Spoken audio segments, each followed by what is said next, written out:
നമുക്ക് എല്ലാവർക്കും ഒരു മെമ്മറബിൾ മൊമെൻ്റ് ഉണ്ടാവും. ലൈക്ക് ഈ കുഡ് ബി എ, ഇപ്പം മാമിനെ ആണെങ്കിൽ ഇപ്പോൾ could be A shooting or A day like celebrations or whatever. So what's been the most memorable moment 2024 for you?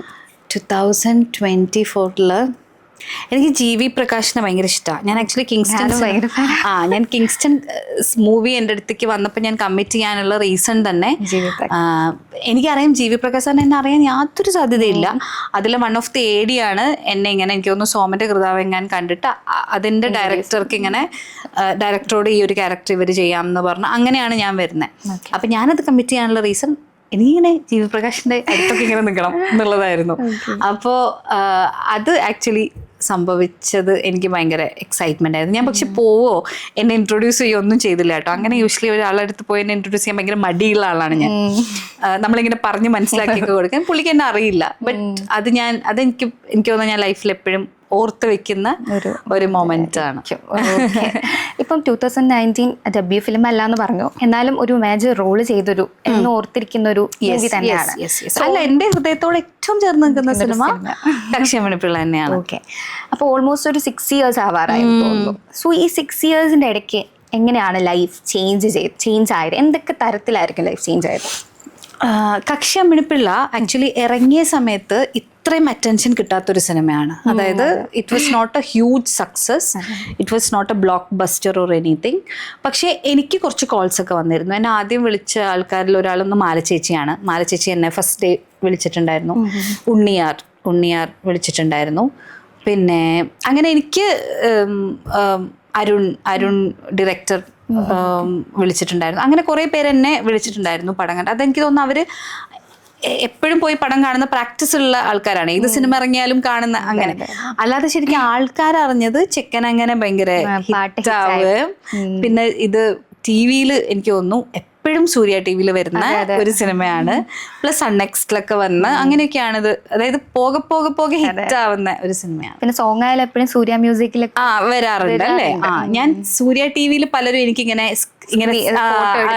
അയച്ചു തരും, ഇത് ഓടിക്കൊണ്ടിരിക്കണമെന്ന് പറഞ്ഞിട്ട്. അപ്പോൾ അങ്ങനെയാണ് അത് കൂടുതൽ ഫേമസ് ആയത്.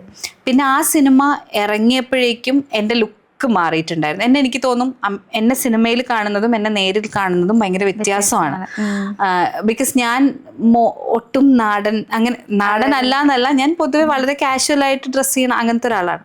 അപ്പം എന്നെ സിനിമയിൽ കണ്ട് തിരിച്ചറിയുന്നതൊക്കെ ഭയങ്കര കുറവാണ്. അപ്പം അമ്മിണിപ്പിള്ള ഇറങ്ങിയിട്ടും എൻ്റെ ലൈഫിൽ അങ്ങനെ വലിയ ചേഞ്ചസോ അങ്ങനെയൊന്നും ഉണ്ടായിരുന്നില്ല. ഇൻഡസ്ട്രിയിൽ നിന്ന് ഒരു റെക്കഗ്നിഷൻ കിട്ടി എന്നുള്ളത് കറക്റ്റാണ്. ആസ് ഇൻ ഇൻഡസ്ട്രിയിൽ ഒരാളെടുത്ത് പറയുമ്പോൾ എനിക്കൊരു അഡ്രസ്സായി. I could just say that ഞാൻ കക്ഷ്യമണിപ്പിള്ള ചെയ്ത ആളാണ്. അപ്പോൾ ചില ആൾക്കാർ അതാണോ എന്ന് ചോദിക്കാറുണ്ട്. അയാൾ തന്നെയാണോ ഇത്?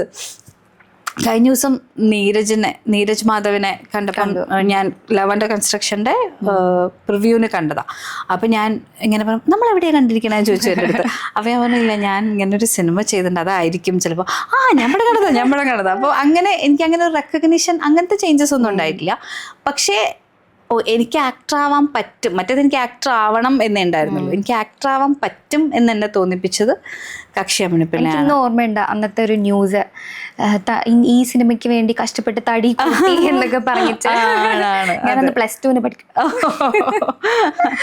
അതെ. പിന്നെ ഈ പറഞ്ഞ പോലെ എൻ്റെ ലൈഫിൽ ഏറ്റവും പ്രധാനപ്പെട്ട 2 ആൾക്കാരാണ് ദിഞ്ജിത്ത് സാറും ബാഹുവിന് അന്ന് തൊട്ടേ, ബാഹുവിന് എൻ്റെ അനിയൻ്റെ ഒക്കെ ഐ മീൻ എൻ്റെ വലിയ ബ്രദർ എന്നെക്കാളും ഒരു 4-5 വയസ്സ് താഴെ ആ ഒരു പ്രായമേ ഉള്ളൂ. പക്ഷെ ബാഹു ഭയങ്കര വർക്ക് ഹോളിക്കാണ്. വർക്ക് ചെയ്യുമ്പോൾ അതിൽ ഉള്ള അവൻ്റെ കോൺസെൻട്രേഷനൊക്കെ എനിക്ക് അന്നേ ഭയങ്കര എക്സൈറ്റ്മെന്റ്. ബിക്കോസ് ആ ഒരു ഏജിലുള്ള ഒരാളുടെ പോലെ അല്ലായിരുന്നു. അപ്പോൾ അവരുടെ ആ ഒരു ടീം വർക്ക് ഉണ്ടല്ലോ. ഞങ്ങൾ അന്നേ പറയും, എനിക്ക് തോന്നുന്നു 37 days ഞാൻ പ്ലാൻ ചെയ്ത സിനിമ 31 days ഞാൻ തീർത്തിട്ടുണ്ടായിരുന്നു. അത് ഇവര്, പിന്നെ അതേപോലെ ഞങ്ങൾ അസോസിയേറ്റ്, അവരെല്ലാവരും ഭയങ്കര ഹരീഷേട്ടനാണ് അസോസിയേറ്റ് ഉണ്ടായിരുന്നത്. ഹരീഷേട്ടൻ ഇപ്പോലെ ഭയങ്കര പ്രോ ആണ് ചാർട്ട് ചെയ്യുന്നതിനൊക്കെ. അപ്പം അങ്ങനെ തീർത്തൊരു സിനിമയായിരുന്നു. അപ്പം അവരുടെ ആ ഒരു ടീം വർക്ക്, അപ്പം ആ ഒരു ഗ്രൂപ്പ് ഉണ്ടാവുന്ന അന്നാണല്ലോ. ഇപ്പോഴും എനിക്ക് എന്താവശ്യത്തിനും വിളിക്കാവുന്ന ഒരാളാണ് ദിഞ്ജിത്ത് സാറും ബാഹുവും. അവർ സക്സസ്ഫുൾ ആവുമ്പോൾ അവരുടെ അത്രയും തന്നെ സന്തോഷമാണ് എനിക്ക്. അപ്പം അങ്ങനെയൊക്കെയാണ് മാറ്റങ്ങൾ, കുറേ ബന്ധങ്ങൾ ഉണ്ടാവുന്നത്.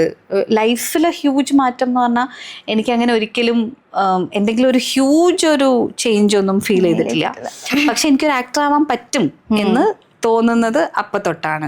എനിക്ക് ഇന്ന കാര്യങ്ങൾ ഇതിൽ വർക്ക് ചെയ്യണം, എൻ്റെ വോയിസ് മോഡുലേഷൻ അല്ലെ ബെറ്റർ ആക്കണം, അല്ലെങ്കിൽ ഈ കാര്യം ബെറ്റർ ആക്കണം, ഇങ്ങനെ ചെയ്യണം, അങ്ങനെ ചെയ്യണം, അല്ലെ അതിൻ്റെ പിന്നാലെ തന്നെയാണ് പോവേണ്ടത്, ഇത് തന്നെയാണ് എനിക്ക് ചെയ്യേണ്ടത് എന്നൊക്കെ തോന്നിപ്പിച്ച വർഷങ്ങളാണ് എന്നുള്ളതേ ഉള്ളൂ.